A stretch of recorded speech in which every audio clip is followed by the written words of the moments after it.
Good morning. I welcome all of you to my first class of American and post-colonial literature. Today we are going to start the poem Africa, written by the famous writer David Diop. Let us begin with David Diop. On July 9, 1927, David Mondesi Diop was born in Bordeaux, France, to a Cameroonian mother and a Senegalese father. He was one of the most talented of the younger French West African poets of the 1950s, whose tragic death in an aeroplane crash cut short a promising career. David Mondesi Diop was born on July 9, 1927 in Bordeaux, France, to a Cameroonian mother and a Senegalese father. His mother was a native of Cameroon. His father was a native of Senegal. He was one of the most talented of the younger French West African poets of the 1950s. Unfortunately, he died when he was just 33 years old.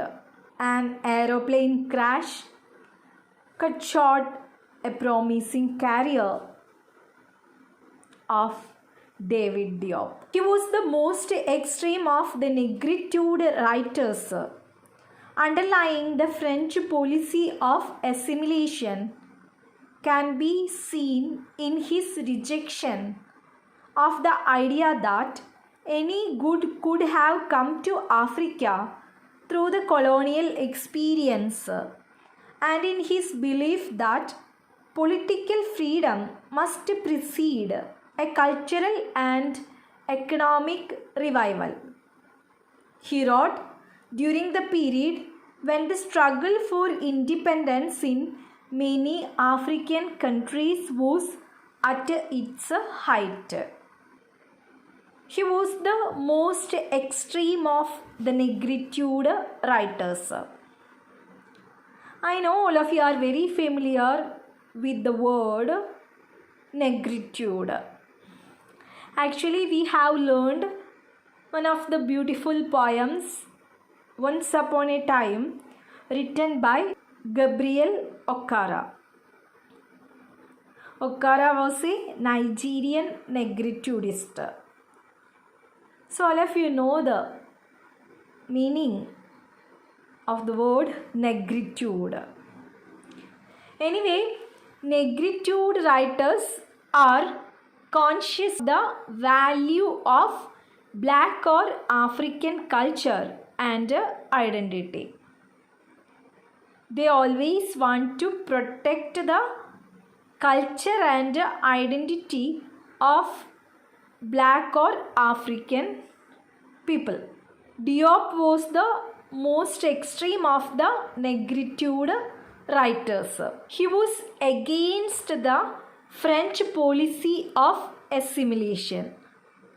What is assimilation? Assimilation is a process of taking that Africa was a deprived land, possessing neither culture nor history. So, David Diop was against the French policy of assimilation. They already declared that Africa was a underprivileged land. They have their own culture and history, so they can easily control them. So the Negritude writers are against the French policy of assimilation. We can see his opposition towards the French policy of assimilation throughout his works. So he suggested an idea through the political freedom, we can make a cultural and economic betterment. People think that they can come to Africa and using their power, they can control it very easily. So, David Diop believes in political freedom, and he says through political freedom we can make a cultural and economic betterment. His opposition towards the French policy of assimilation throughout his works. Actually, at that period, the struggle for independence in many African countries was at its height. African കൾച്ചറും ഐഡൻറ്റിറ്റിയും മുറുകെ പിടിക്കുന്ന ഒരു വിഭാഗം എഴുത്തുകാരാണ് നെഗ്രിറ്റ്യൂഡ് writers എന്ന പേരിൽ അറിയപ്പെടുന്നത്. തീർച്ചയായും നെഗ്രിറ്റ്യൂഡ് writers French policy of അസിമിലേഷന് എതിരായിരുന്നു. കാരണം ആഫ്രിക്കയ്ക്ക് തനതായിട്ടുള്ള കൾച്ചറും ഹിസ്റ്ററിയും ഇല്ല എന്ന് പ്രഖ്യാപിച്ചുകൊണ്ട് ആഫ്രിക്കയെ വളരെ ഈസി ആയിട്ട് കൈയടക്കി വയ്ക്കുക എന്നൊരു ആറ്റിറ്റ്യൂഡാണ് അവർ സ്വീകരിച്ചിരുന്നത്. ഈ ഫ്രഞ്ച് പോളിസി ഓഫ് അസിമിലേഷനെതിരെ ശക്തമായ രീതിയിൽ പ്രതിഷേധം രേഖപ്പെടുത്തിക്കൊണ്ട് ഡേവിഡ് ഡിയോപ്പ് ഒരുപാട് കവിതകൾ എഴുതുകയും പൊളിറ്റിക്കൽ ഫ്രീഡത്തിലൂടെ സംസ്കാരത്തിലും സാമ്പത്തികാവസ്ഥയിലും ഒരുപാട് മാറ്റങ്ങൾ കൊണ്ടുവരാമെന്ന് അദ്ദേഹം ഉറച്ചു വിശ്വസിക്കുകയും ചെയ്തു. So we can see that in that period, struggle for independence in many African countries was at its height.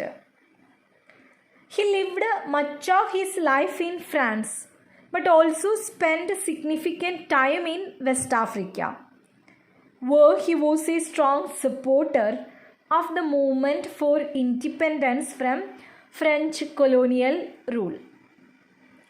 Although he grew up in France and lived most of his life there, Diop spent significant time living and teaching in Africa, which helped reinforces his opposition to European society.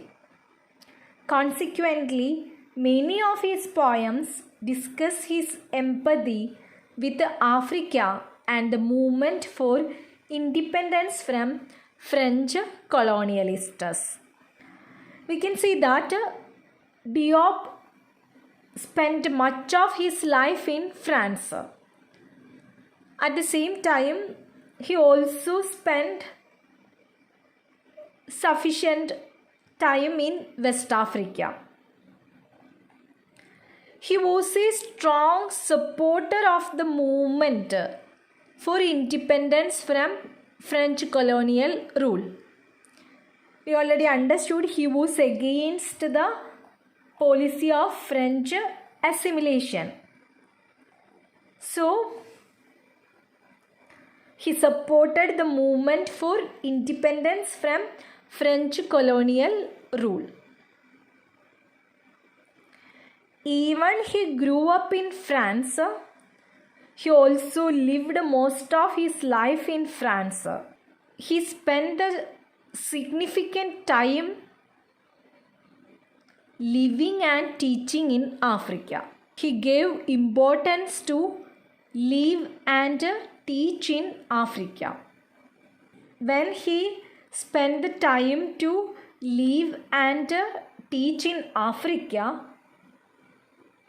his experiences helped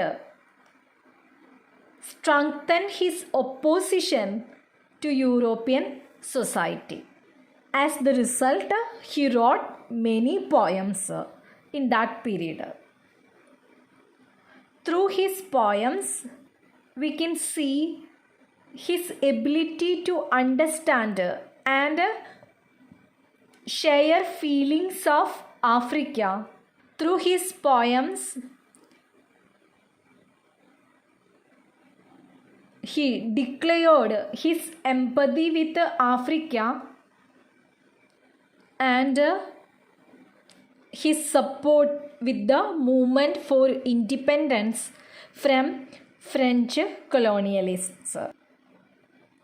Through his poems, we can easily understand the real life of Africa and also the importance of the movement for independence from French colonialists. Diop was educated at the Lycée Marcelin.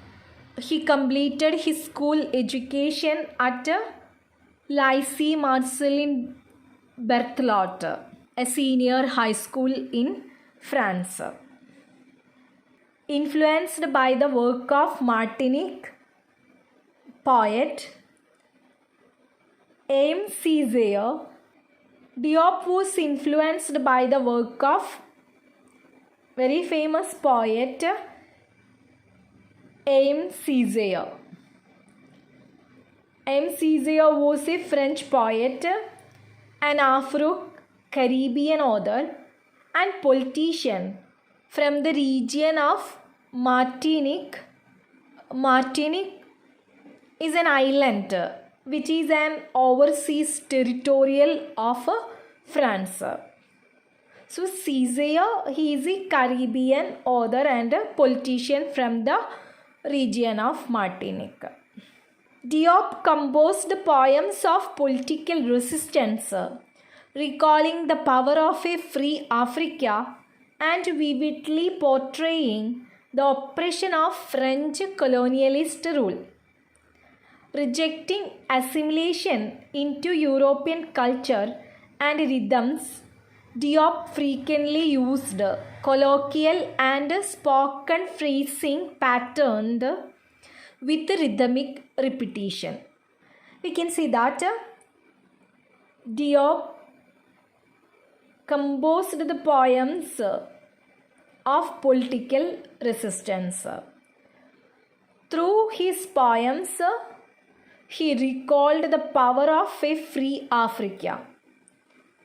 At the same time, he also portrayed his oppression against French colonialist rule.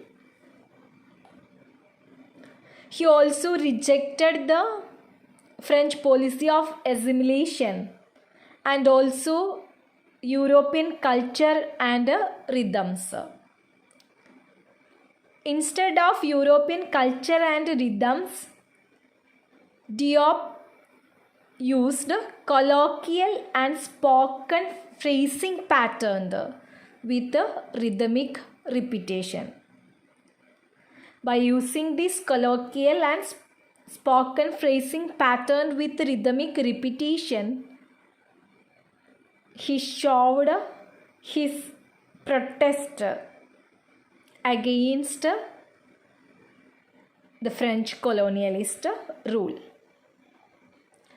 At the age of 15, Diop began publishing his poems regularly in the literary journal Présence Africaine, and 5 of his poems were featured in Leopold Senghor's Anthologie de la Nouvelle Poésie Nègre et Malgache. It was published in 1948. We can see that Diop published his poems when he was just 15 years old. At first, his poem published in a literary journal, Présence Africaine. Later, his 5 poems were featured in Leopold Senghor's Anthologie de la Nouvelle Poesy Negri it Malagasy. He published only one short book of poems during his lifetime. Coups de Pylon, Pounding, Hammer, Blows and Other Writings. A posthumous translation was expanded to include a selection of the poet's previously uncollected prose. We can see that he published one short book of poems. It was published in 1956. The short book of poems is Pounding. His very famous work, Hammer, Blows and Other Writings, it was translated and edited by Simon and Frank Jones. It was published in 1973. It was a posthumous translation. Diop's poems in Coups de Pylon, we already mentioned it. It is known as Pounding. It was published in 1956. His only surviving collection are angry protestations and depictions of the evils of slavery and colonialism.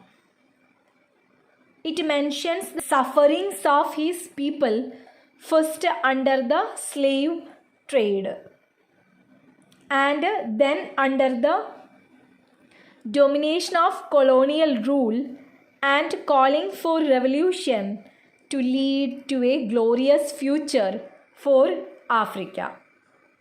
In his poem Pounding, he expressed his protest against the evils of slavery and colonialism.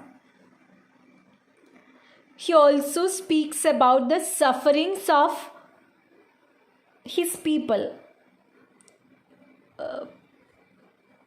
the black or African, first under the slave trade and also under the domination of colonial rule. That's why he invited them for revolution to lead to a glorious future for Africa. Throughout his poem Pounding, he speaks about the slave trade and domination of colonial rule over the black or Africans. He believes through the revolution they can lead to a glorious future for Africa.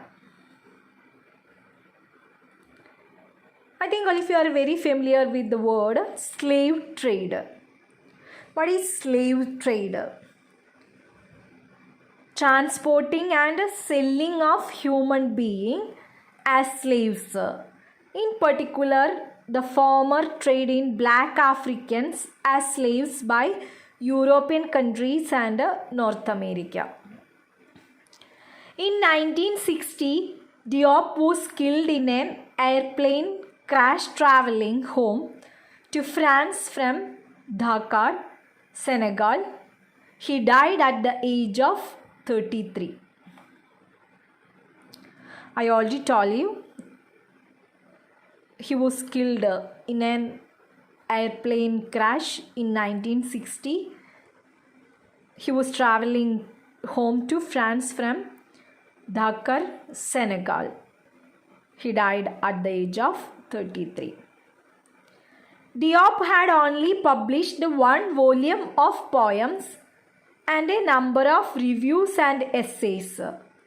But at the age of 33, he had already established himself as an important writer in the Negritude movement and one of the most highly regarded men of letters in West Africa. We can see that Diop had only published one volume of poems and number of reviews and essays. But he had already established himself as an important writer in the Negritude movement at the age of 33. He is treated one of the most highly regarded men of letters in West Africa in the Negritude movement. What is Negritude movement? Negritude literary movement of the 1930s, 40s and 50s that began among French-speaking African and Caribbean writers living in Paris as a protest against French colonial rule and the policy of assimilation. Its leading figure was Leopold Sédar Senghor. He was elected first president of the Republic of Senegal in 1960, who along with Aimé Césaire from Martinique and Leon Damas from French Guiana began to examine Western values critically and to reassess African culture. So we can see that Negritude movement of 1930s, 40s and 50s actually started among French-speaking African and Caribbean writers living in Paris. They protested against French colonial rule and policy of assimilation.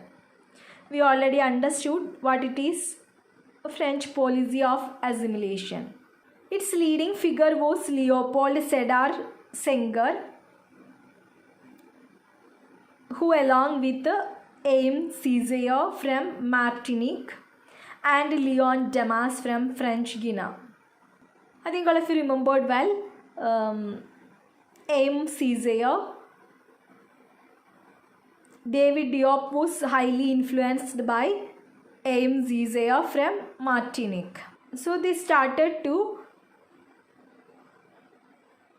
examine Western values critically and to reassess African culture. They started the movement. The word negritude, however, was coined by Césaire himself in his 1939 poem. So we can see that the term negritude coined by Césaire. The movement largely faded in the early 1960s when its political and cultural objectives had been achieved in most African countries. So we can see that when the Negritudist movement got the result in political and cultural objectives in most African countries, the movement became faded in the early 1960s. Actually, it brought a good achievement throughout the African countries. I hope all of you understood what it is Negritude movement. David Diop was also the part of this Negritude movement. In addition that, he was considered as one of the most highly regarded men of letters in West Africa in the Negritude movement. I hope all of you got a clear picture about the very famous poet David Diop. We will start his poem Africa in our next class. Thank you.